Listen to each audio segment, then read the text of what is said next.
And boom, just like that, guys, we're in Iceland. Happy 420 to everyone in Iceland. To everybody in Ireland. Yeah, it's just regular old 520.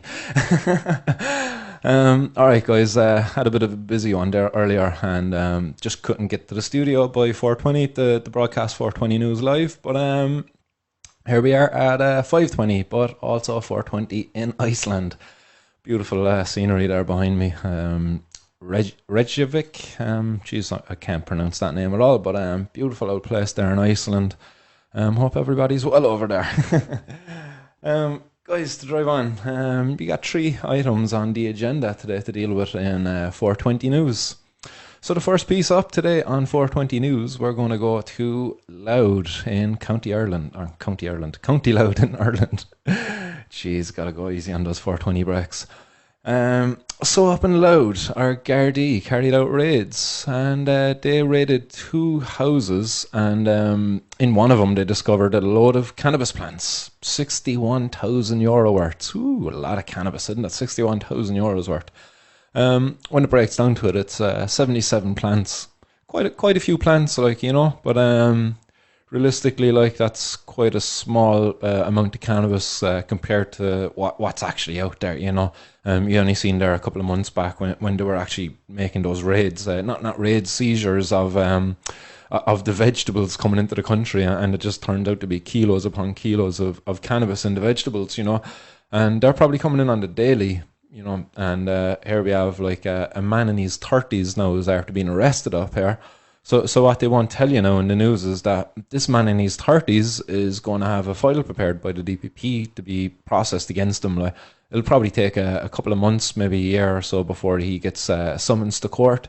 But meanwhile, he's now backlogging an already overburdened system, which is our justice system. The DPP have to process his file, but they're also processing other files, for crimes where there's actually victims, as opposed to here where a person who wants to buy cannabis, they're choosing to go and buy it. Like, they're not really a victim when you're buying cannabis, unless, like, as I pointed out there yesterday in a post, there's sprayed cannabis coming back around Ireland.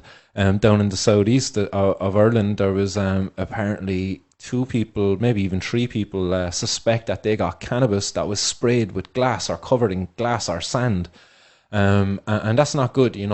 If you roll up a joint and it's got like small little particles of glass inside of there, and next you're breathing that in, that's going to do untold damage to your lungs. The same with sand, even if it's small, fine particles of sand and that's flying back your throat and getting lodged in your lungs, that's not going to be good for you either. Meanwhile, cannabis, like, if you were to be able to get some organically grown, quality controlled cannabis, it's probably going to be a lot less dangerous to you than it is illegally when people are spraying it.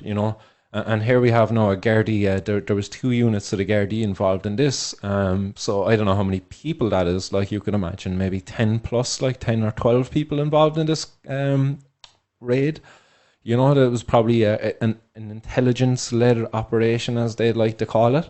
So that means that somebody gave them some information, and then they gathered a bunch of people in a room, and they started talking about how they were going to carry out this raid of this dangerous drug growers' house. For fuck's sake, like, the man was growing some cannabis, like. It's the government's fault. Like, I know the Gardaí are just doing their job or what have you, like, but seriously, like, it's the government's fault that this is going on. And we'll get on to our government there in a few minutes. It's to be dealt with in a later topic. But this was up in Louth anyway there yesterday. 61,000 euro worth of cannabis plants raided. More hours of our Gardaí wasted, and a man in his 30s now going to be faced with months of anxiety, unsure of what the future is going to hold, for his such evil crime of growing cannabis plants. Give me a break. And anyway, and on into better news. We'll head on up to the north, up to County Tyrone. So we have here pictured is Charlotte Caldwell and her son Billy Caldwell. And Billy's 15 and he suffers with severe epilepsy, and he's found great benefit through cannabis medicines. and Charlotte was able to secure, medicine for Billy, where the cost was, I don't know, was subsidized or waived or something for a period of time. But that period of time is now coming to an end, and she's like, I think it's a Monday now when she's going to be out of supply. But like, she only just recently dropped a legal battle that she had against the NHS, and then today or yesterday, the health minister in the UK, Robin Swan, approved payment for the next invoice for Billy's medicine. Now, what that means, I'm not entirely sure what the next invoice is. Is that 3 months or a year? I'm not too sure what that actually means. But look, it's positive news that this boy is going to get access now to the medicine he needs to treat his condition, and hopefully they'll continue to pay this whenever that invoice, whatever period of time that is for. Hopefully they'll pay the next one, or have come up with a better system where the NHS is actually just providing this medicine for these patients, like they do with the other drugs through the pharmacies and what have you, But this is much different to what is going on in Ireland, except that our patients in Ireland who get access to medical cannabis, they have to leave Ireland to get it. In the UK, I know they're able to get it through the pharmacies over there, but in Ireland, we can't do it. So Vera and the other patients out there, who hold licenses, they have to leave the country and travel to the Transvaal pharmacy in The Hague, which is the Netherlands, and they have to collect a prescription there, then hop on a plane, come home again. It's a bit ridiculous, when they just go to the pharmacy around the corner. The medicine could be sent there. At the start of the pandemic, there was a big hullabaloo about getting the medicine sent here, and what they ended up doing was just having a private courier send it over here. But for the last couple of years, they're forcing our patients to leave the country, go get it. A pandemic comes along, and now all of a sudden a private courier can bring it into the country.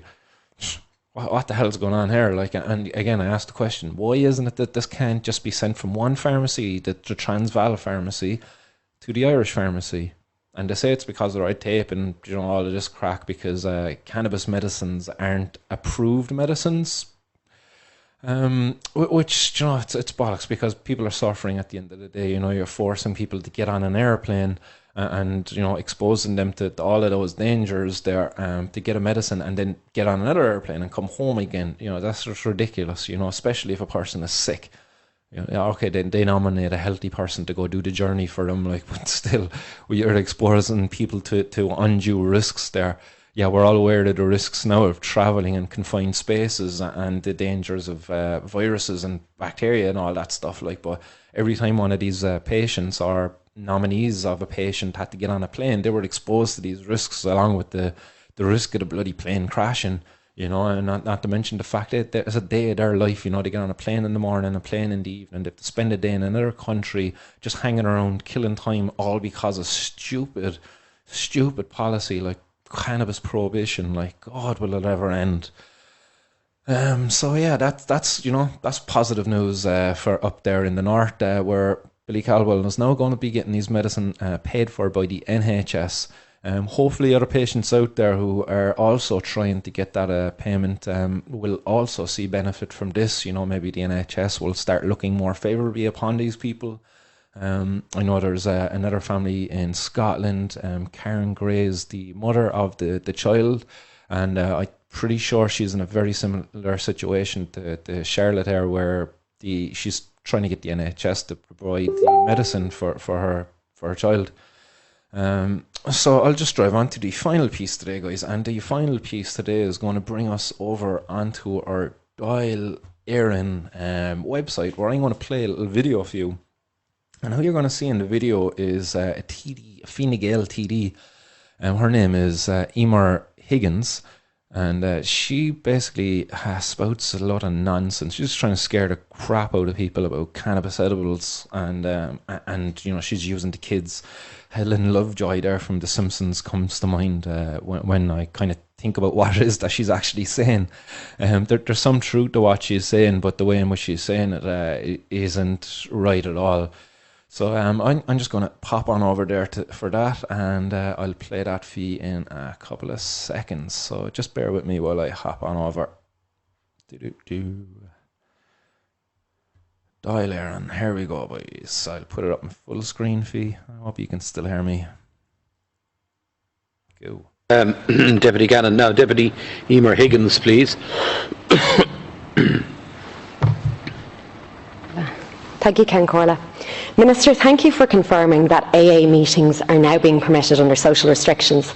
This is an issue I raised with Minister Stephen Donnelly on behalf of Councillor Kenneth Egan, who's an advocate and a champion for those in recovery. Ken Corla, a dangerous new trend is emerging in my constituency. Parents are contacting me about their children using edible cannabis, a trend identified to me by the Clondalkin Drugs Task Force. Avoiding the foul taste of tobacco, young people are attracted to gummy bears and chocolate laced with cannabis. This is problematic for a number of reasons. First of all, the sugary taste of sweets and chocolates is clearly more attractive to children who may never experiment with cannabis if they were forced to smoke it. Secondly, it takes far longer for people to feel the impact when eating cannabis. While the impact of smoking it is immediate, the impact of eating cannabis is not felt for up to an hour. Teenagers may eat a square of cannabis laced with a square of chocolate laced with cannabis, feel no impact, and then eat the rest of the chocolate bar. As a result, they may accidentally overconsume dangerous amounts of drugs. And by the time the effects are felt, the teenager is in it over their head. What's really terrifying is there is no antidote to overconsuming cannabis. Teenagers are forced to wait for cannabis to clear through their system. The effects of edible cannabis last far longer than smoked cannabis, as long as 12 hours. If the cannabis triggers psychosis or hallucinations, that leads to hell for the teenager. That is why edible cannabis puts a disproportionate number of people in hospital.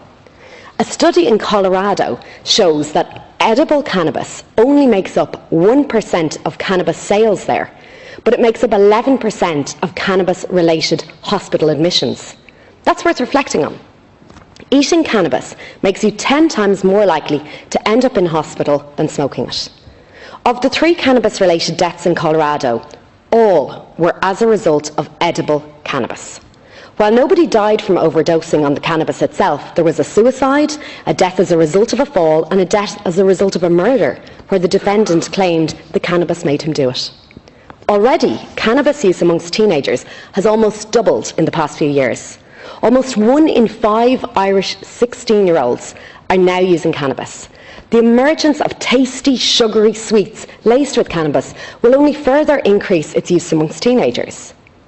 Let me be crystal clear on why we need to act now on edible cannabis. In American states where cannabis is legal, edibles account for 11% of the market. We don't want that happening here.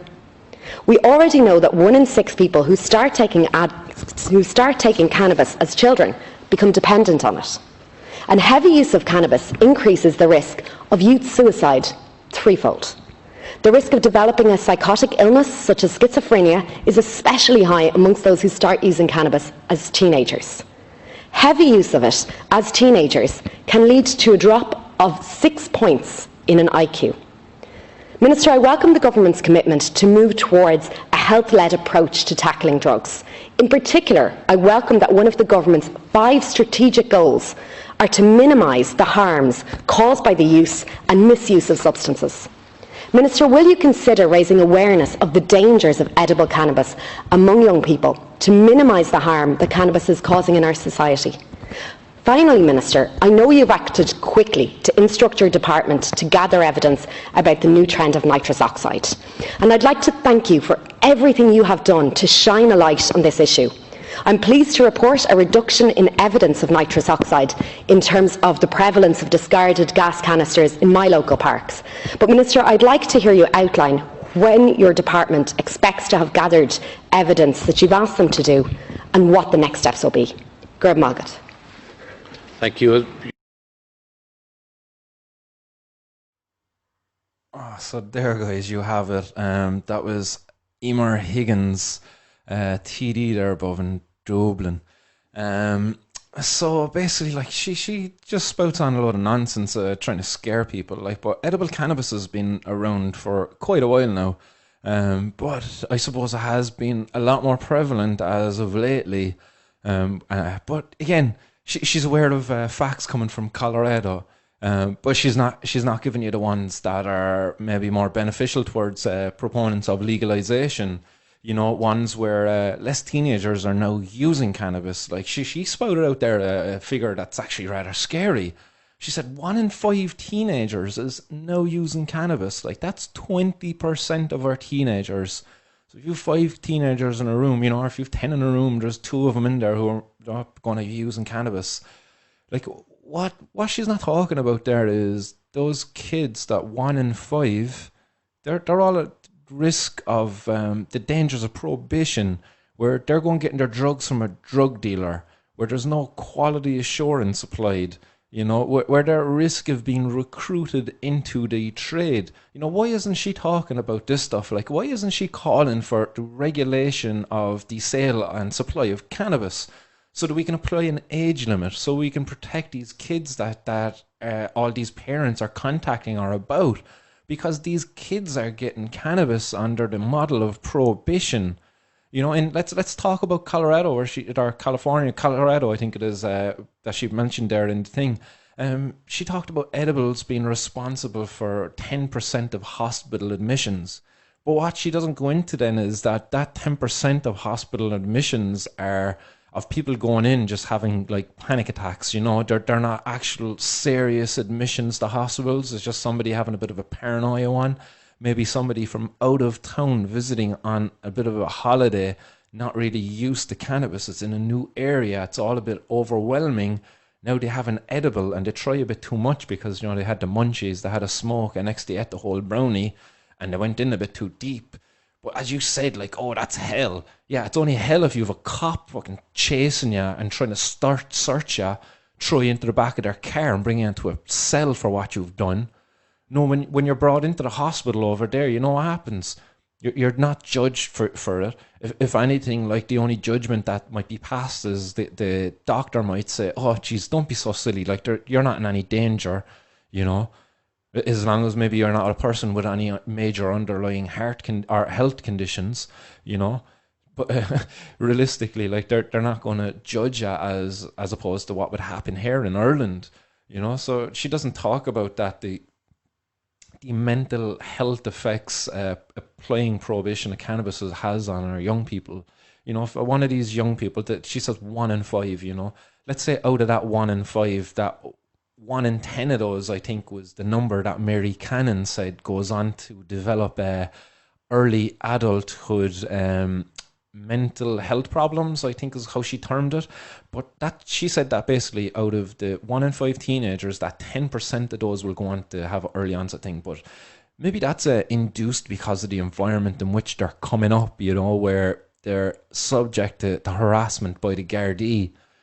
Maybe that has some effect there on the mental health of those young people, where they're in fear now of our Gardai, who are supposed to be protecting them. But no, because they've been now recruited into the trade of drug dealing, the trade which prohibition, the supporters of prohibition prop up, people like Emer Higgins and Frank Fian, and other proponents of supporters of our model of prohibition. They all support a model which sees rise to these drug dealers who then recruit these kids into that trade, and then make them target of our Gardaí, which then again, as I say, I can do serious damage to the mental health of these kids, send them down the road of criminality, where they can't really. The lines of criminality have been blurred now. They're now a criminal for their drug use. So I'm already a criminal for this. I might as well go out and rob now, and commit other crimes, because, as I said, I'm already a criminal. The lines are blurred now, for these young people, that 1 in 5 young people who are now using cannabis illegally. Like that's a much more interesting figure there. 1 in 5, like, geez, that's a lot of kids, As I say, like, there's a lot of cannabis out there at the moment that it's the source is rather questionable. As I say, that you don't want your teenager to be getting cannabis that's sprayed with glass, do you? You know, where did we see things like that happening before? Oh, alcohol prohibition. Yes, when we prohibited alcohol, its sale went underground. And then when people were buying alcohol, it was now tainted with other things.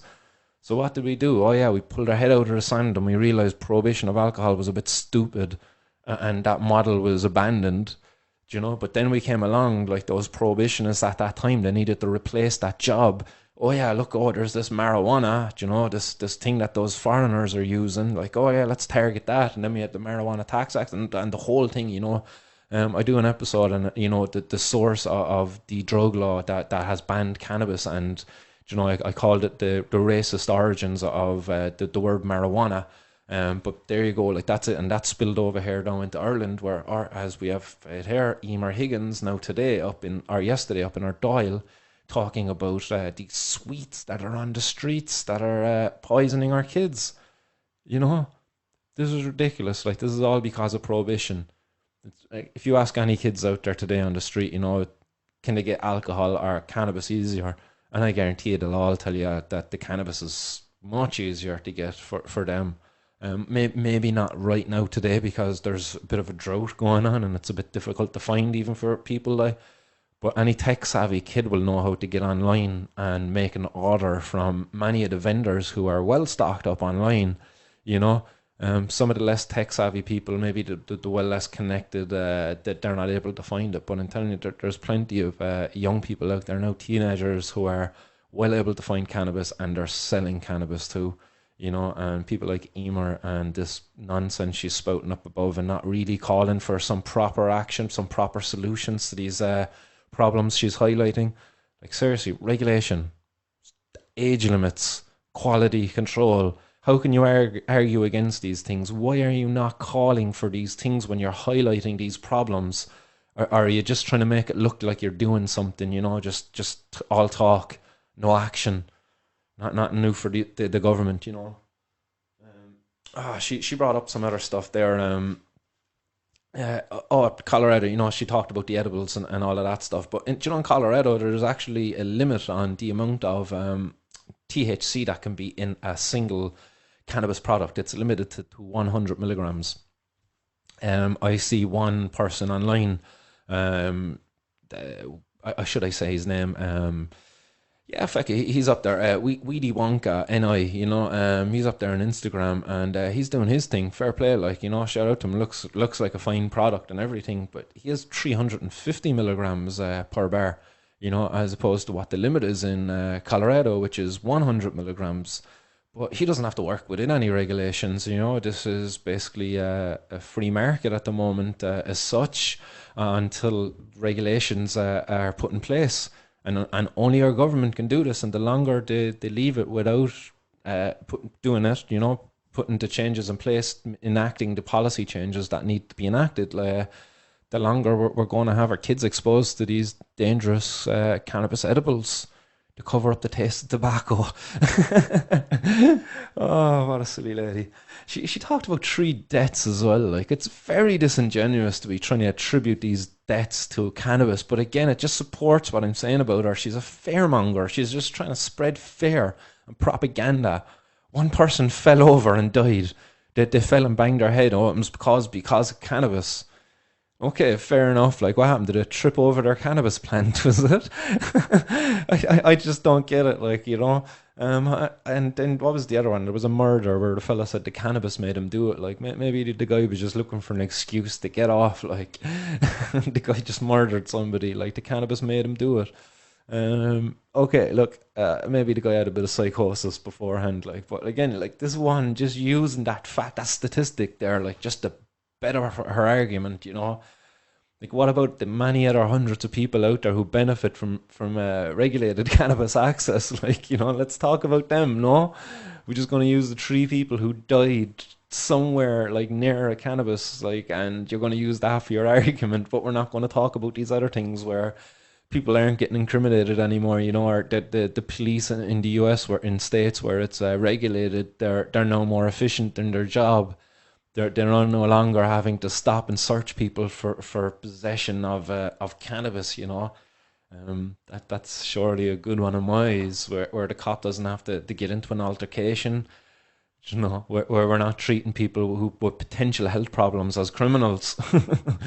No, we're going to talk about the three people who possibly died. One of them fell over his cannabis plant. Another one of them, the plant told him to do it, and another person committed suicide. Like like what? Like the person smoked a joint and committed suicide. Maybe like it's kind of like a person like, but the final thing they do before they go out, like But no, you just because of you and you're a propagandist, you want to use these three things to scare the shit out of people about cannabis. Oh, Emer, lady, come on, like you can do better. Surely you can do better. I'm happy to extend an invitation to you to come on the show to have to talk this one out. Because I think there's many ways in which we can have discussions to help. Or not just discussions, but there's many solutions that I have that can protect these kids that you're so concerned about. You know.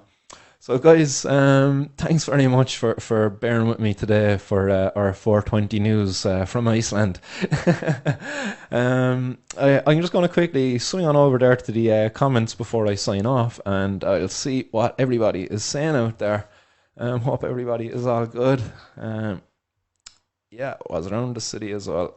Yes, run on. I'd imagine you're on about the sprayed stuff, that glass stuff. Shit, I was hoping it wasn't going to be around. I hope I don't hear. Like, if anybody out there has come across it, get in touch with me. But if you come across the Hardash stuff, either like where the ashes one top, get in touch. It'd be interesting to see photos of the stuff. Helen Lovejoy and setting up folks. So run on, Andrew and Ruth. Nice one for interacting there today with the show. And everybody who tuned in and watched the live stream of today's 420 news, thanks very much, guys. And I'll look forward to seeing you again on Monday at 420. So until then, guys, keep it real. Peace.